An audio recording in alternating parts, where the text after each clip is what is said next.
நம்பிக்கை வைத்தோம் நாயகனே, நம்பிக்கையானே துணை செய்வாய். சிறப்புமிகு நமது அக்ஷயா ஜோதிட வித்யாலயத்தின் 15வது பட்டமளிப்பு விழா மிக சிறப்பாக, அதுவும் கொடைக்கானல் குறிஞ்சி ஆண்டவரினுடைய பாதமான வத்தலக்குண்டு மாநகரில் நடந்து கொண்டிருக்கிறது.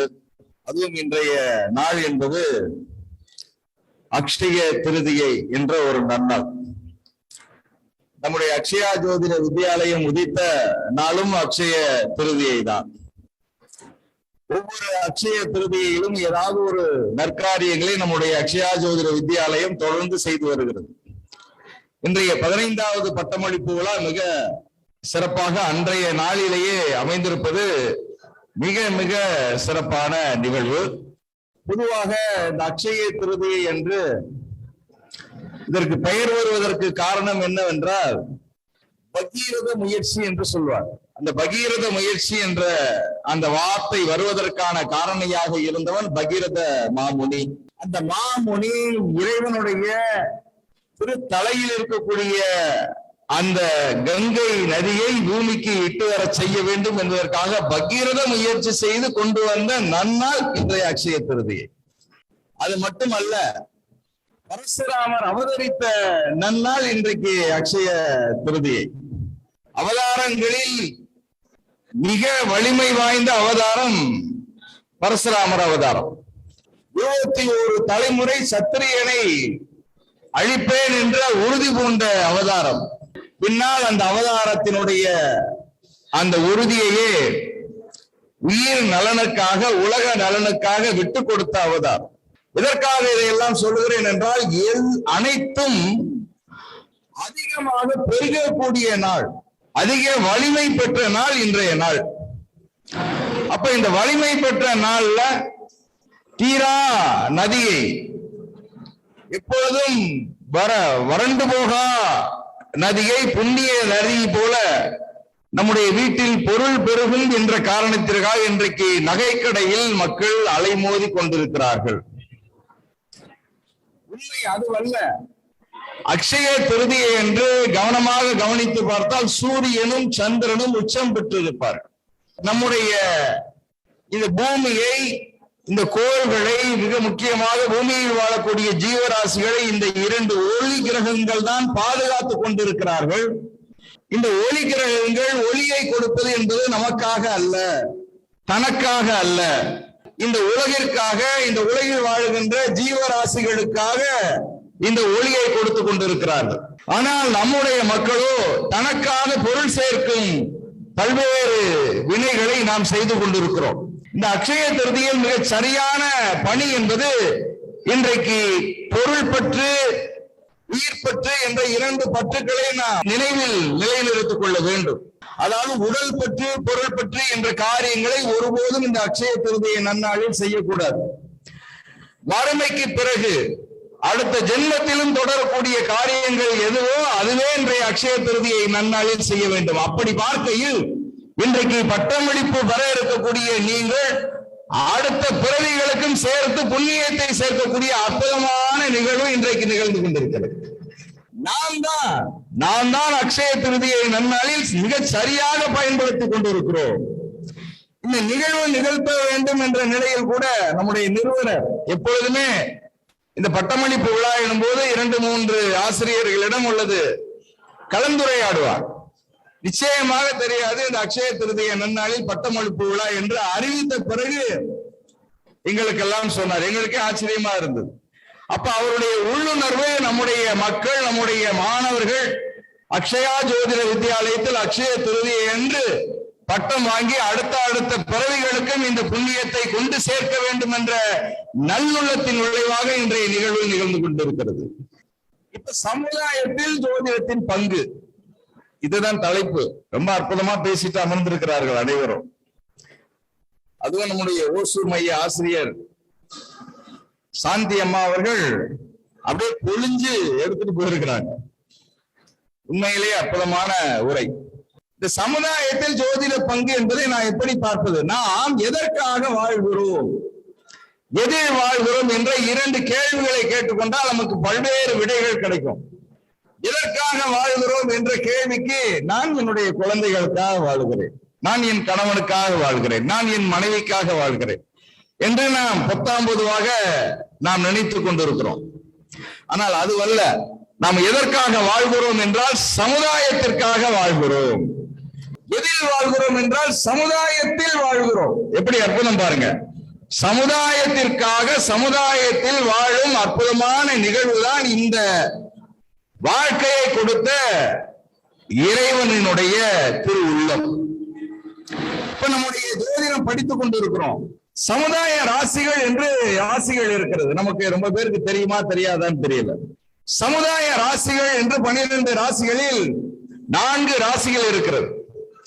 இந்த 4 ராசிகள் எது என்று நாம் சிந்தித்து பார்த்தால், ஒளி கிரகங்கள் ஆட்சி பெறக்கூடிய 2 ராசிகள், அதுதான் சமுதாய ராசிகள். நல்லா புரிஞ்சுக்கோங்க.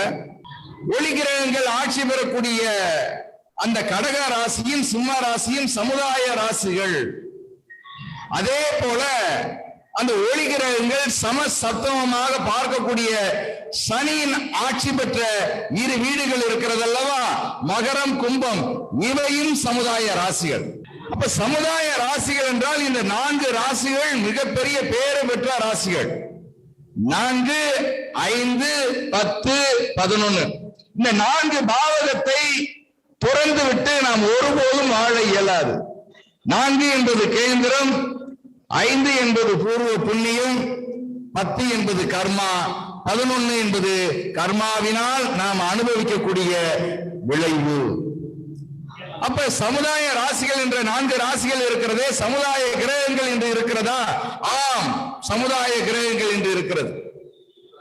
அப்ப இந்த ஆட்சி பெற்ற இந்த ராசிகளுடைய அதிபதிகள் தான் சமுதாய கிரகங்கள் என்று நாம் அழைக்கலாமா? இல்லை இல்லை இல்லை, அவை மட்டுமல்ல.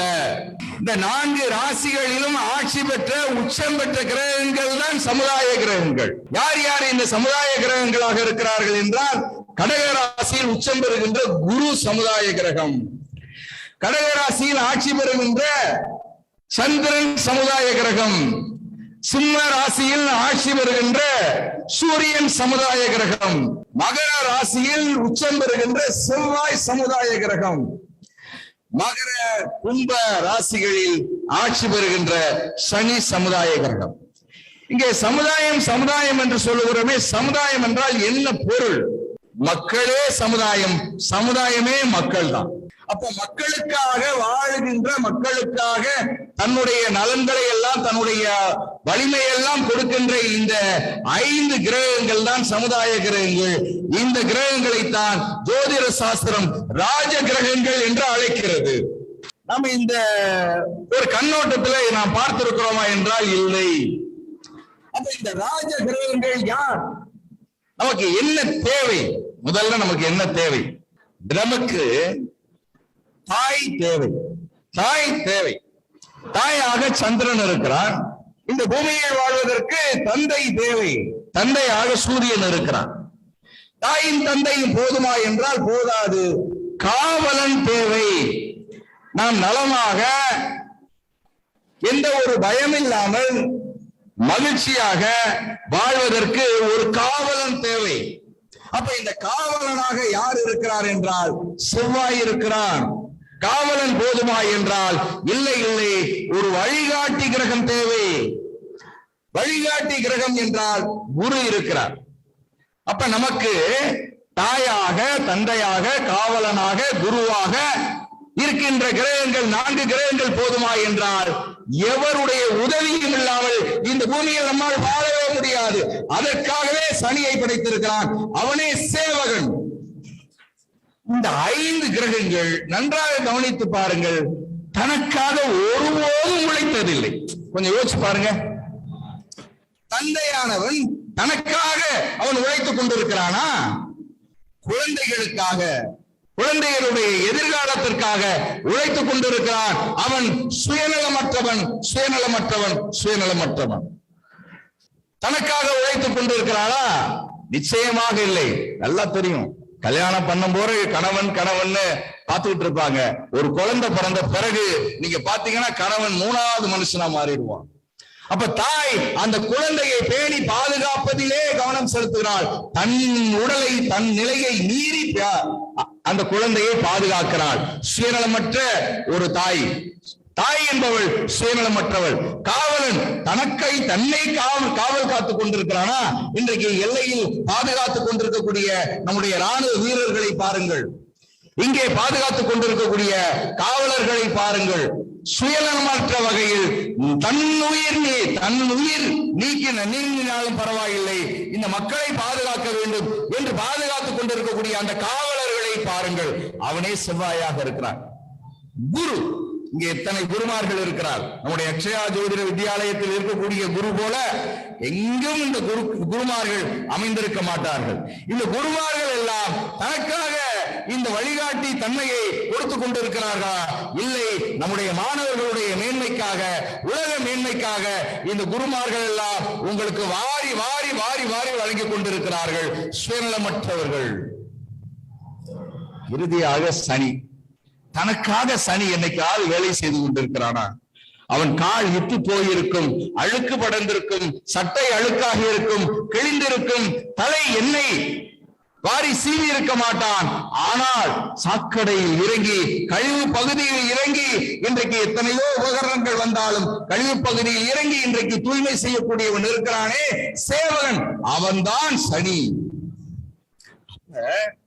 இந்த 5 கிரகங்கள் எப்படிப்பட்ட சமுதாய கிரகங்களாக இருக்கின்றன?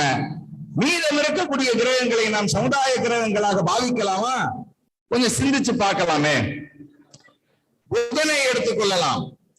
சூரியனுக்கு மிக அருகிலேயே சுத்தி சுத்தி வந்துகிட்டு இருக்கிறான். கொஞ்சம் கூட நகர்ந்து போக மாட்டேன், ஒரு ராசியை விட்டு அடுத்த ராசிக்கு செல்லவே மாட்டேன் என்கிறான் மாணவன். புதன் என்றால் மாணவன், புதன் என்றால் பாலகன். அவன் தன்னிச்சையாக செயல்பட முடியாது. ஒரு பக்கம் சூரியனை சுத்தி வந்து கொண்டிருக்கிறான், இன்னொரு பக்கம் புதனுடைய குருவினுடைய நேர் எதிரில் அவனுடைய கட்டுப்பாட்டில் அமர்ந்திருக்கிறான். குரு என்பது நம்முடைய மூளை. குருவினுடைய அந்த மூளையில் இருக்கக்கூடிய சின்ன சிறு பகுதி இருக்கிறது அல்லவா, அந்த செரிபலம் என்று சொல்லுவார்கள், சிறுமூளை என்று சொல்லுவார்கள். அந்த சிறுமூளை தான் புதன். சில நேரத்துல மூளையே நான் தான் என்று புதன் சொல்லுவான். அநியாயத்துக்கு பொய் சொல்லக்கூடியவன் அவன். எனவே புதனை சொல்லி புத்தியை நம்பி நாம் எப்பொழுதும் இறங்கிவிட முடியாது. அப்ப யாரை சார்ந்து இருக்கிறான்? யாரை சார்ந்து இருக்கிறான்? ஒரு புறம் சூரியனை சார்ந்திருக்கிறான், இன்னொரு புறம் குருவை சார்ந்திருக்கிறான். அவனை ராஜகிரகம் என்று அழைக்க முடியாது. அடுத்து சுக்கிரனை நாம் பார்க்கலாம். சுக்கிரனை பத்தி நிறைய பேசி இருக்கிறாங்க, இன்னும் பேச வேண்டி இருக்கிறது. பேசப்படாத செய்திகள் பேச வேண்டி இருக்கிறது. இன்றைக்கு சுக்கிரன் சூரியனை விட்டு விலகினால் அவன் நீர்த்து போகிறான், அவன் செயலற்று போகிறான். இன்னொரு பக்கம் செவ்வாயினுடைய எதிரில் அமர்ந்து கொண்டு செவ்வாயினுடைய வெப்பத்தை வாங்கி கொண்டு வீரியமாக செயல்படுகிறான். நான் தான் பெரியவன், நான் தான் பெரியவன் என்று பம்மாத்து காட்டுகிறான்.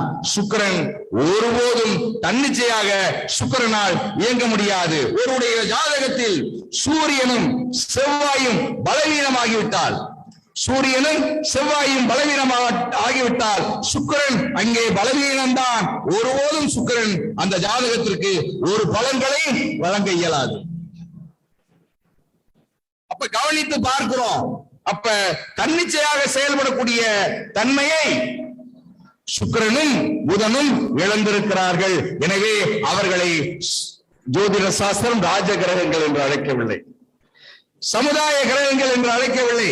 அடுத்த 2 பேர் இருக்கிறாங்க, அவன் எங்க இருக்கிறானே தெரியாது, யார்கிட்ட இருக்கிறானே தெரியாது, உருவமற்றவர்கள், மாய கிரகங்கள். அவன் சூரியனுடைய நிழலாகவும் சந்திரனுடைய பூமியினுடைய நிழலாக இருந்து கொண்டிருக்கிறான். அப்ப பூமியினுடைய நிழலாக இருக்கக்கூடிய இந்த கிரகங்கள் சூரியனால் சந்திரனால் தான் வலிமை பெற்றவர்கள் என்று பறைசாற்றிக் கொண்டிருக்கின்றன போலி கிரகங்கள். அப்ப ராஜ கிரகங்கள் சமுதாய கிரகங்கள் என்று அழைக்கக்கூடிய தகுதியை ராகு கேது 2 இழந்து விட்டன. அப்ப சமுதாய கிரகங்கள் என்றால் இந்த 5 கிரகங்கள் தான். நன்றாக கவனித்து பாருங்கள் அன்பர்களே, உங்களுடைய ஜாதகத்தில் இந்த 4 பாவகங்களில் எந்த பாவகங்களில் உங்களுடைய கிரகங்கள் அமர்ந்திருக்கிறதோ அந்த பாவகத்தில் அமர்ந்த கிரகங்களை நீங்கள் சுயநலத்துக்கு பயன்படுத்தினீர்கள் என்றால் கடுமையான துன்பத்தை நீங்கள் அனுபவிக்க நேரிடும். அதே சமயத்தில் அந்த 4 ராசிகளில் இருக்கக்கூடிய கிரகங்களை பொது நலத்திற்கு பயன்படுத்தினீர்கள் என்றால் அள்ளி அள்ளி வாரி வாரி வழங்கும். இதுதான் சூட்சுமம். இது தவிர இந்த 4 ஸ்தானங்களில் அமர்ந்த கிரகங்கள் தவிர இந்த 5 கிரகங்கள் இருக்கிறது அல்லவா, இந்த 5 கிரகங்களையும் சுயநலத்திற்கு ஒருபோதும் பயன்படுத்தக்கூடாது. அப்படி சுயநலத்திற்கு பயன்படுத்தினால் அதுதான் தோஷமாக மாறி போகிறது. நான் எதற்காக கொடுத்திருக்கிறேன்? ஒரு அரசன் இருக்கிறான். அந்த அரசன் என்ற பதவியை எதற்காக கொடுத்திருக்கிறேன்? நீ கிரீடம் சுமக்கவா, பட்டு வஸ்திரம் சுமக்கவா, உன்னுடைய அந்தப்புறத்தில் நீ சல்லாபம் செய்யவா, மக்களுக்காக உழைப்பதற்காக உனக்கு இந்த பதவியை கொடுத்திருக்கிறேன். மக்களுக்கு உழைக்காத அரசன் இந்த பூமியில் வாழ்ந்ததாக சரித்திரம் இல்லை, அவனுடைய பெயரும் நிலைத்ததாக சரித்திரம் இல்லை. அப்ப மக்களுக்காக வாழ்ந்த மன்னர்கள் தான் இன்றைக்கு சரித்திரத்தில் இடம் பிடித்திருக்கிறார்கள் என்றால் அப்ப அங்கே சூரியன், மன்னனாக இருக்கக்கூடிய சூரியன், குடும்ப தலைவனாக இருக்கக்கூடிய சூரியன் மக்களுக்காக உழைக்க வேண்டும், மற்றவர்களுக்காக உழைக்க வேண்டும். அப்பொழுது அதே போல சந்திரன், அதே போல குரு என்ற கிரகத்தை நாம் பேசிக்கொண்டே இருக்கிறோம். குரு என்ற கிரகம் மிகப்பெரிய, இன்றைக்கு ஜோதிட சாஸ்திரத்துல நம்முடைய ஞானிகள், பெரும் ஞானிகள், அற்புதமான ஞானி, இன்றைக்கு சூரியனுடைய கட்டுப்பாட்டில் தான் அனைத்து கிரகங்களும் இயங்குகின்றன. ஜோதிட சாஸ்திரம் ஒப்புக்கொள்கிறது, விஞ்ஞானிகள் ஆமாம் ஒப்புக்கொள்கிறார்கள். ஆனால் ஜோதிட சாஸ்திரம் சொன்ன ஒரு மிகப்பெரிய விஷயம் என்னன்னா, சூரியனுடைய கட்டுப்பாட்டில் இல்லாமல் இயங்கக்கூடிய 2 கிரகங்கள் இருக்கிறது. அந்த 2 கிரகங்கள், அதாவது சூரியனுடைய அலைவரிசையினுடைய உதவி கிடைக்காமல் இயங்கக்கூடிய 2 கிரகங்கள். அந்த 2 கிரகங்கள் யார் என்றால் சனியும் குருவும். நம்முடைய செல்வகுமார் ஐயா அந்த சனி குருவை பற்றி மிக அழகாக எடுத்துரைத்தார். இந்த சனியும் குருவும் சூரியனுடைய உதவி இல்லாமல் செயல்பட முடியும் என்பதற்கு பல்வேறு ஆதாரங்கள் இருக்கின்றன. சில நேரங்களில் சூரியனை மிஞ்சியும் செயல்படக்கூடிய ஆற்றல் யாருக்கு இருக்கிறது? சனிக்கும் குருவுக்கும் இருக்கிறது. உங்களுக்கு ஆச்சரியமான ஒரு நிகழ்வு ஒன்று சொல்லுகிறேன். 2015ஆம் ஆண்டு சென்னை பெருவெள்ளம், சென்னை அப்படியே மிதந்தது. அதற்கு பல்வேறு காரணங்கள் சொல்லப்பட்டாலும் ஜோதிட ரீதியான காரணம் ஒன்றே ஒன்றுதான். அன்றைக்கு விருச்சிக ராசியில் சூரியன் அமர்ந்திருந்தான். அதே விருச்சிக ராசியில் சனி வந்து அமர்ந்தான். நல்லா புரிஞ்சுக்கோங்க. காலபுருஷ ராசியில 8வது ராசி. தமிழகத்தினுடைய ராசி என்பது கடக ராசி. கடக ராசியோடு நேர் எதிர் சம, அதாவது திரிகோண நிலையில் அமர்ந்து 8ஆம் இடமான அந்த நீர் ராசியில் அழிவு தன்மையை கொடுக்கிறான். இந்த அழிவு என்பது இறுதியில் தூய்மை என்று பொருள்படும். கடைசியில் இன்னைக்கு என்ன நடந்ததுன்னா, சூரியனோடு சனி அஸ்தங்கம், சனி செயல்பட மாட்டார் என்று நாம் நினைத்துக் கொண்டிருக்கிறோம். அப்படிதான் நினைச்சுட்டு இருக்கிறோம். ஜோதிட சாஸ்திரம் நமக்கு சொல்லிக் கொடுத்தது என்ன? அஸ்தங்கமான கிரகங்கள் செயல்படாது, அதற்கு பதிலாக சூரியன் தான் அஸ்தமான கிரகங்களுடைய பலன்களை தருவார் என்று நாம் பேசிக் கொண்டிருக்கிறோம். ஆனால் அன்றைய நிகழ்வு இன்றைக்கும் எடுத்து பாருங்கள். அன்றைய கார்த்திகை மாதம் அன்றைய நிகழ்வு, சனி சூரியனோடு அஸ்தங்கமாகிறான். சூரியனை சனி இயக்கி இருக்கிறான். சூரியன் என்பது தலைநகரம், சனி என்பது தூய்மை. கூவத்தில் பல்வேறு சாக்கடைகளாக ஓடிக்கொண்டிருந்த அந்த நீரை, கழிவு நீரை தூய்மையாக்கினான் சனி. அஸ்தங்கமான சனி அன்னைக்கு சென்னையை தூய்மைப்படுத்தினான். அதே போல அதற்கு அடுத்து 2019 வந்தது, கேது வந்து அமர்ந்து அதே போல ஒரு நிகழ்வு கொடுத்தார், பெரும் மழையை கொடுத்தார். உங்களுக்கு தெரியும் நினைக்கிறேன். அப்ப சூரியனை மிஞ்சி செயல்படக்கூடிய ஆற்றல் சனிக்கு இருக்கிறது என்ற உண்மைக்கு பல்வேறு ஆதாரங்கள் இருக்கின்றன. அப்ப அதே போல குரு, சூரியனை மிஞ்சி குருவும் செயல்படும். இதற்கு ஒரே ஒரு உதாரணம். வான்வெளியில 2 கிரகங்களுக்கும் தனி வளையம் இருக்கிறது. சனிக்கு வளையம் இருப்பது நமக்கு தெரியும், ஆனால் குருவுக்கு வளையம் இருப்பது தெரியாது. அவன் ஞானி அல்லவா? ஞானி அல்லவா, அவனுக்கும் ஒரு வளையம் இயற்கை கொடுத்திருக்கிறது, ஒரு சிறிய வளையம். இந்த சிறிய வளையம் எதற்காக என்றால், சூரியன் ஒருவேளை செயல்படாவிட்டால், ஒருவேளை சூரியனுடைய ஒளி பூமிக்கு கிடைக்காவிட்டால், சூரியனுடைய ஒளி மற்ற கிரகங்களுக்கு கிடைக்காவிட்டால், சனி அந்த இயக்கத்தை செய்வார், குரு அந்த இயக்கத்தை வழிகாட்டுவான் என்பதற்காக இறைவனால் கட்டமைக்கப்பட்ட ஒரு அற்புதமான அமைப்பு நம்முடைய வான சாஸ்திரம். ரொம்ப அற்புதம், ரொம்ப அற்புதம், ஆச்சரியமான உண்மை. அப்ப இந்த முதலில் பாருங்கள், சூரியன் அமர்ந்திருக்கிறான், இறுதியில் பாருங்கள் சனி அமர்ந்திருக்கிறான். சூரியன் பகலாக இருக்கிறான், சனி இரவாக இருக்கிறான். நன்றாக கவனிச்சு பாருங்க, சூரியன் சனிக்கு பகை. சூரியன் வீட்டுல சனி உட்கார்ந்தா பகை, சந்திரன் வீட்டுல சனி உட்கார்ந்தா பகை. நாம் பேசிக் கொண்டிருக்கிறோம், ஆனால் அப்படி அல்ல அன்பர்களே.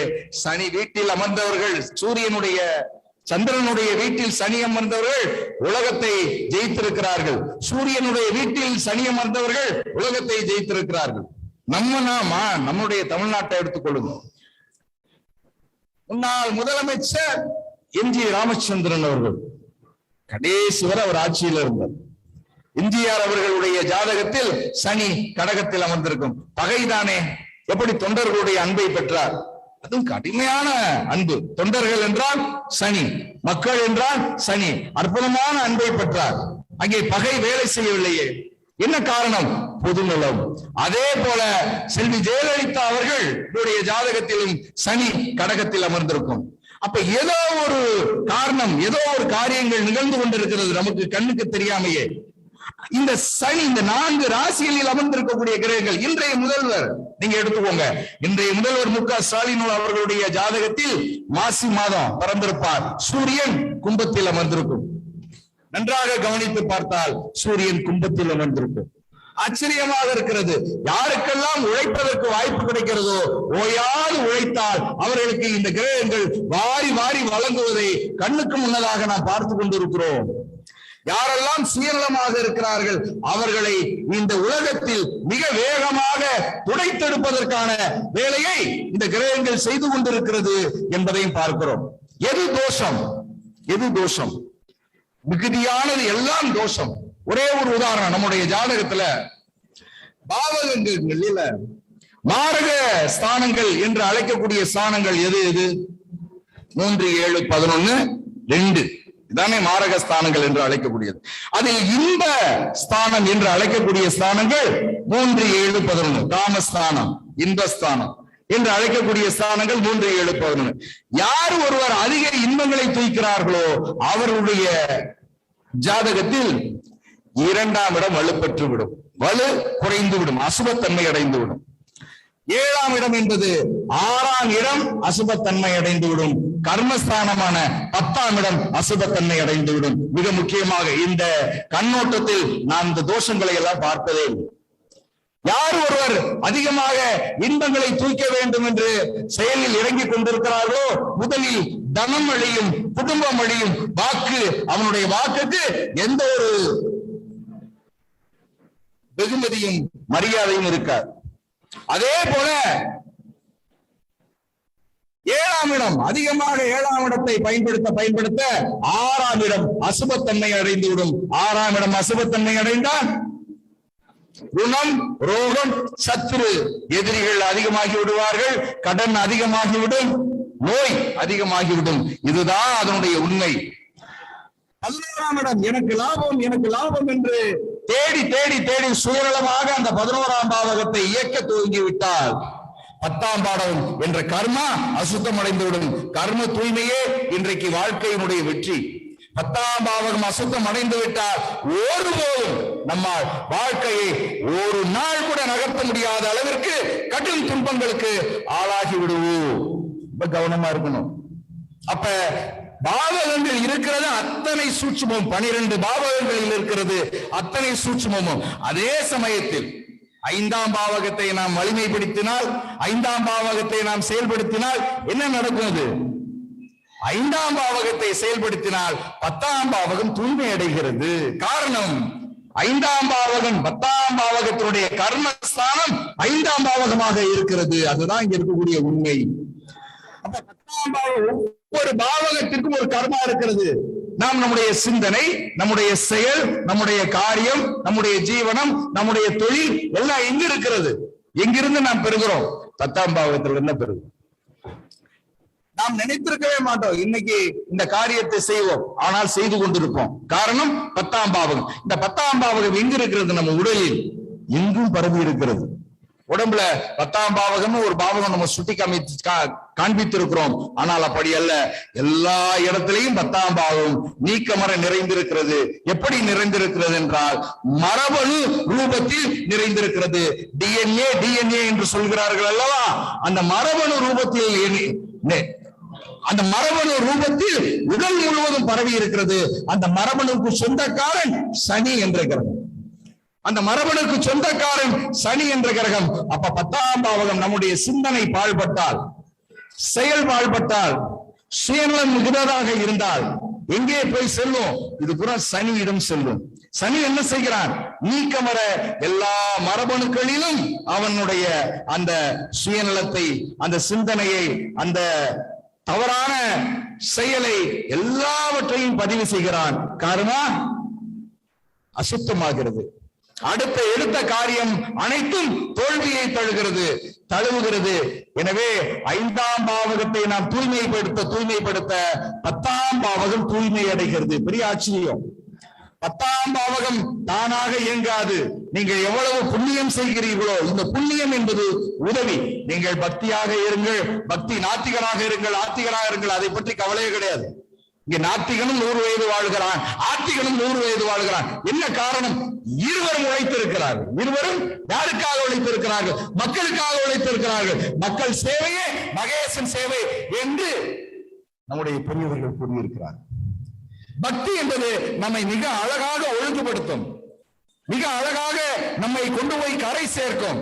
பக்தி இல்லாத மனம், பக்தி இல்லாத சிந்தனை, பக்தி இல்லாத செயல் நம்மை சீர்குலைக்கும் என்பதற்காக நம்முடைய பெரியவர்கள் பக்தியை ஊட்டி ஊட்டி ஊட்டி ஊட்டி வளர்த்தார்கள். பக்தி இல்லாமல் என்னால் யோக்கியமாக இருக்க முடியும், என்னால் நேர்மையாக இருக்க முடியும் என்று ஒருவன் இருந்து விட்டால் தேவையே கிடையாது. நீங்க ஞானியர்களை எல்லாம் பார்த்தீங்கன்னா திருநீர் பூசி இருக்க மாட்டார்கள். நாம் தான் திருநீர் பூசி குங்குமம் வைத்து சந்தனம் வைத்துக் கொண்டு இருக்கிறோம். ஆனால் ஞானியர்களிடம் குளிக்க கூட மாட்டாங்க. ஆனால் எல்லா நேரமும் இறை சிந்தனை உள்ளே அப்படியே தழும்பி கொண்டிருக்கும். காரணம், அவர்கள் இறை சிந்தனை எல்லாம் கடந்தவர்களாக இருக்கிறார்கள். அங்கே என்ன மற்றவர்களுக்காக நீங்க ஞானியர்கள் எல்லோரும் கவனித்து பாருங்க. நிறைய பேர் கேன்சர் நோயால பாதிக்கப்பட்டிருக்காங்க. என்ன காரணம்? ராமஹம்ச பரமஹம்சர் கேன்சர், நம்முடைய ரமண மகரிஷி கேன்சர், யோகி ராம் சரத்குமார் அவர்கள் கேன்சர். எப்படி இந்த கேன்சர் எல்லாம் வந்தது? மற்றவருடைய கர்மாவை இவர்கள் சுமந்தார்கள். தன்னை நோக்கி வந்தவர்களுடைய பக்தர்கள் மீது இவர்கள் வைத்த கருணை, ஆகா இந்த குழந்தை சிரமப்பட்டு விடுமே என்று அந்த குழந்தையினுடைய கர்மாவை இவர்கள் சுமந்தார்கள். பக்தர்களுடைய கர்மாவை எல்லாம் ஞானியர்கள் சுமந்த காரணத்தினால் அந்த கர்மாவின் காரணமாக இவர்கள் பல்வேறு நோய்களில் அவதிப்பட்டார்கள். அப்ப இந்த கர்ம தூய்மை என்பதுதான் நமக்கு மிக மிக முக்கியமானதாக இருக்கிறது. அப்ப இந்த கர்ம தூய்மையை எப்படி நாம் பெற முடியும்? உதவியின் மூலம் பெற முடியும். யாருக்கெல்லாம் உதவி செய்ய முடியுமோ அவன் நம்மை ஏமாற்றுகிறான், கவலையப்பட வேண்டியது. அவன் பித்தலாட்டம் செய்கிறான், கவலையப்பட வேண்டியது. என்னுடைய கடமை உதவி செய்வது. அவன் எப்படி செய்தான் பரவாயில்லை, என்னுடைய கடமை உதவி செய்வது. அந்த மனநிலையில் நாம் உதவி செய்தால் தான் நம்முடைய கர்மா தூய்மையாகும். என்னுடைய உதவி செய்யறதுக்கு உடல் வலு இல்லை, உதவி செய்வதற்கு பணபலம் இல்லை. நான் என்ன செய்யலாம்? ஒண்ணு செய்யலாம். 2ஆம் இடத்தின் மூலமாக 8ஆம் இடத்தை தூய்மை செய்யலாம், அவ்வளவுதான். 2ஆம் இடம் என்ற வாக்குஸ்தானம் இருக்கிறது அல்லவா, அந்த வாக்குஸ்தானம் மூலம் நம்முடைய 12 திருமறைகள், ஆழ்வாருடைய பாசுரங்கள், பல்வேறு சமஸ்கிருத ஸ்லோகங்கள், அற்புதமான பலன் கொடுக்கக்கூடிய ஸ்லோகங்கள் எல்லாம் இருக்கிறது. அந்த பதிகங்களை எல்லாம் திரும்ப திரும்ப படிக்க 8ஆம் இடம் தூய்மையாகும். அதப்படி இதற்கு என்ன கேரண்டி? ஒன்றுமல்ல, ஒரு காரியத்தை நாம் நிகழ்த்தினால், நான் இப்பொழுது பேசிக் கொண்டிருக்கிறேன், நீங்கள் அதை ரிசீவ் பண்ணிட்டு இருக்கீங்க. நான் என்பது 8ஆம் இடம் என்றால் நீங்கள் 2ஆம் இடம். நான் தவறாக பேசினாலும் நீங்க ரிசீவ் பண்ணுவீங்க, நான் நன்றாக பேசினாலும் நீங்கள் ரிசீவ் பண்ணுவீங்க. என்ன காரணம்? இரண்டாம் இடத்தினுடைய நேர் சமசப்தம ஸ்தானம் என்பது எட்டாம் இடம். எட்டாம் இடத்தை தூய்மைப்படுத்துவதற்கு இரண்டாம் இடத்தை சுபத்தன்மையோடு பயன்படுத்துவதை தவிர வேறு வழியே கிடையாது. அப்ப நமக்கு துன்பங்களை அளிக்கக்கூடிய ஸ்தானம் எல்லாம் எட்டாம் இடம். மிகப்பெரிய அறிவியல் இருக்கிறது ஜோதிடத்துல. நாம இன்னும் அவ்வளவு தூரம் அவ்வளவு ஆழமாக நாம் இன்னும் பயணப்படவில்லை. நாம் நினைத்துக் கொண்டிருக்கிறோம் அடிப்படை முடித்திருக்கிறோம், உயர்நிலை முடித்திருக்கிறோம், முதுநிலை முடித்திருக்கிறோம். அல்ல அல்ல, வாழ்க்கை முழுவதும் இந்த ஜோதிடத்தை சிந்தித்துக் கொண்டே இருக்க வேண்டும், பயின்று கொண்டே இருக்க வேண்டும். அதன் வாழ்வியல் கல்வியாக நாம் அதனை பயன்படுத்திக் கொண்டே இருக்க வேண்டும். ஏராளம் இருக்கிறது, அல்ல அல்ல வற்றாத முத்துக்கள் இருக்கிறது, வற்றாத ரத்தினங்கள் இருக்கிறது, வற்றாத சொத்துக்கள் இருக்கிறது. அப்ப இந்த சமுதாயத்திற்கு பயன்படுத்தக்கூடிய வகையில் இந்த 5 கிரகங்களை பயன்படுத்துவது மட்டுமல்லாமல் இந்த 4 பாவகங்களில் இருந்த கிரகங்களையும் பயன்படுத்தினால் இன்றைக்கு சமுதாயம் அற்புதமாக மலரும். இன்றைக்கு பார்க்கிறோம், கவனிச்சு பாருங்க. 2-3 நாட்களாக, கடந்த 10 நாட்களில் ஏராளமான பிரச்சனைகள். திடீரென்று சப்பரம் தீ விபத்தின் காரணமாக 11 அன்பர்கள் இறந்திருக்கிறார்கள், மாணவர்கள் உட்பட. இன்னொரு பக்கம் சென்னையில் தீ விபத்து, சென்னை குப்பையில் தீ விபத்து. இன்றைக்கு தூத்துக்குடியில் ஒரு கட்டிடம் இடிந்து தீ விபத்து, கட்டிடம் இடிந்து விழுந்து 2 மாந்தர்கள் இறந்து போயிருக்கிறார். நன்றாக கவனித்து பாருங்கள். இப்பொழுது கேது என்ற அரக்கன், கேதுவை யாரும் அரக்கன்னு சொல்ல மாட்டாங்க. கேது என்ற அரக்கன் இப்பொழுது காலபுருஷ ராசியில் 7ஆம் இடத்தில் அமர்ந்திருக்கிறான், மாரக ஸ்தானத்தில் அமர்ந்திருக்கிறான். அவருக்கு திரிகோணத்தில் யார் வந்து உட்கார்ந்து இருக்கிறார்? செவ்வாய் உட்கார்ந்து இருக்கிறார். பாத்தீங்கல்ல, இவர்கள் இருவரும் காற்று ராசி. இந்த காற்று ராசியில் அமர்ந்த காரணத்தினால் தீ விபத்தை உண்டு செய்கிறார்கள். மிக முக்கியமாக இந்த செவ்வாயோடு சனியும் கேதுவும் இணைந்து விட்டால் மிகப்பெரிய விபத்துக்களை உண்டு செய்யும், நம்முடைய ஜாதகத்தில் உட்பட. மிக கவனமாக பார்க்க வேண்டிய அவசியம் இருக்கிறது. இன்றைக்கு நாம் பொதுவெளியில் கூடும்போது, அதிகமாக கூட்டங்கள் கூடக்கூடிய இடங்களில் அசுப தன்மைகள் நிகழாமல் நாம் கவனமாக பார்த்துக் கொள்ள வேண்டும். செவ்வாய் அதாவது கும்பராசியை கடக்கும் வரை பார்க்க வேண்டும். இப்பொழுது சனியும் வந்து அமர்ந்திருக்கிறார். இப்ப கேதுவினுடைய பிடியில் கர்மகாரகன் சனி, நெருப்புக்காரகன் செவ்வாய். மேலும் மேலும் ஆபத்துக்கள் நம்மை சூழ்ந்திருக்கிறது. அடுத்து மிதுனத்திற்கு சந்திரன் வரும்போது, இந்த நிகழ்வெல்லாம் நிகழும் போது சந்திரன் கும்பத்தில் அமர்ந்திருக்கிறார். கவனிச்சு பாத்தீங்கன்னா மிக சரியாக நம்முடைய நாடி வேலை செய்யும். அதே போல மிதுனத்தில் வரும்போதும், கன்னி துலாத்திற்கு சந்திரன் வரும்போதும், மீண்டும் கும்பத்திற்கு வரும்போதும் நாம் கவனமாக இந்த காலங்களை கடக்க வேண்டும். இந்த ராகு கேதுக்கள் எப்படி நமக்கு துன்பங்களை தருகிறார்கள்? ஒருவே ஒரு விஷயம், இந்த ராகு கேதுக்கள் எப்படி நமக்கு துன்பங்களை தருகிறார்கள்? நம்மிடம் இருக்கக்கூடிய கழிவுகளை, நம்மிடம் இருக்கக்கூடிய நச்சுக்களை, நம்மிடம் இருக்கக்கூடிய பலவீனங்களை பெற்றுக்கொண்டுதான் இவர்கள் நமக்கு துன்பங்களை தருகிறார்கள் என்ற ஒற்றை உண்மையை மட்டும் புரிந்து கொள்ளுங்கள்.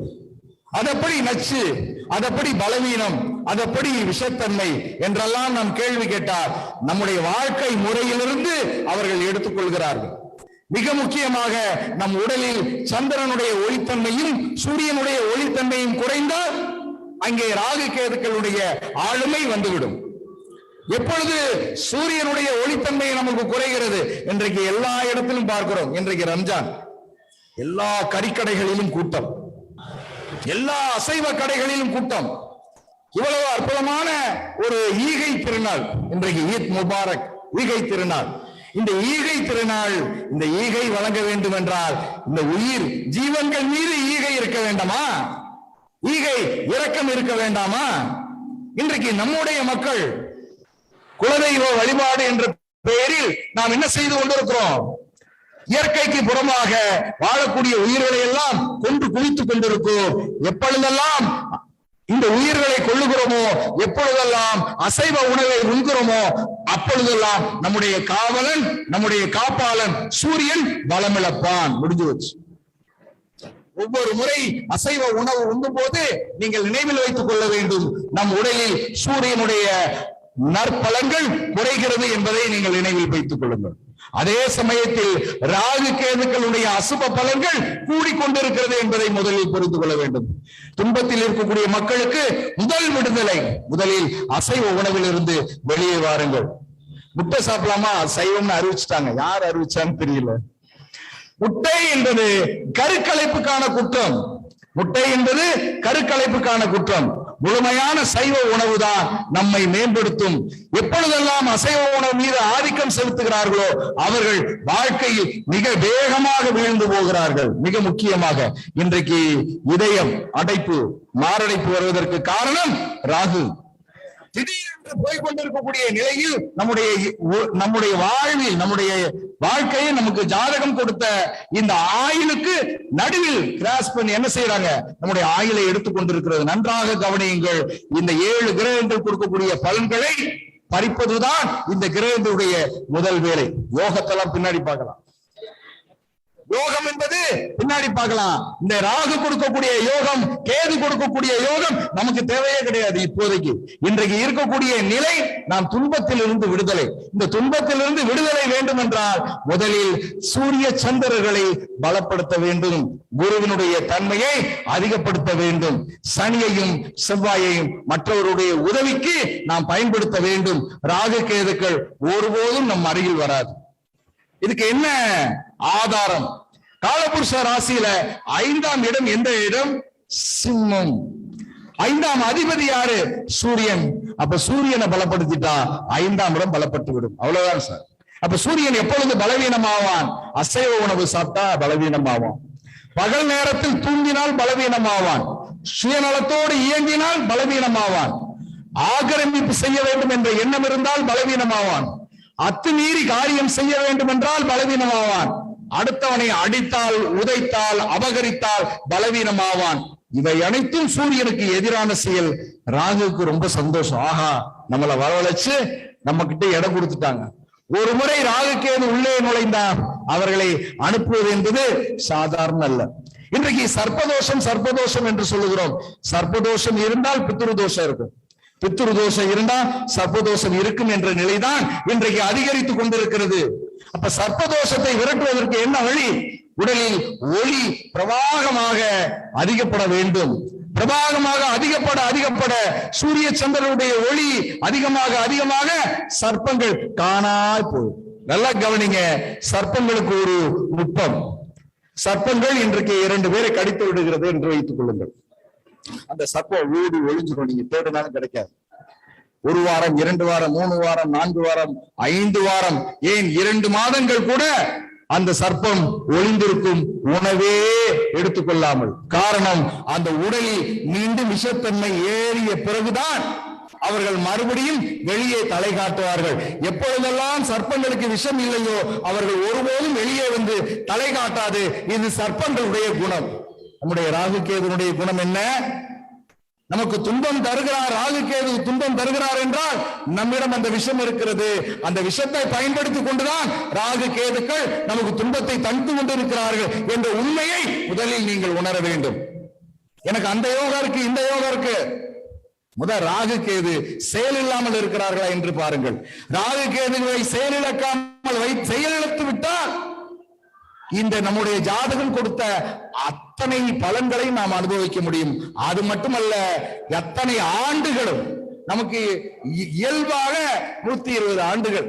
எங்க நம்முடைய ஆயுள் இந்த காலகட்ட கலியுகத்தில் 120 ஆண்டுகள் கொடுக்கப்பட்டு இருக்கிறது.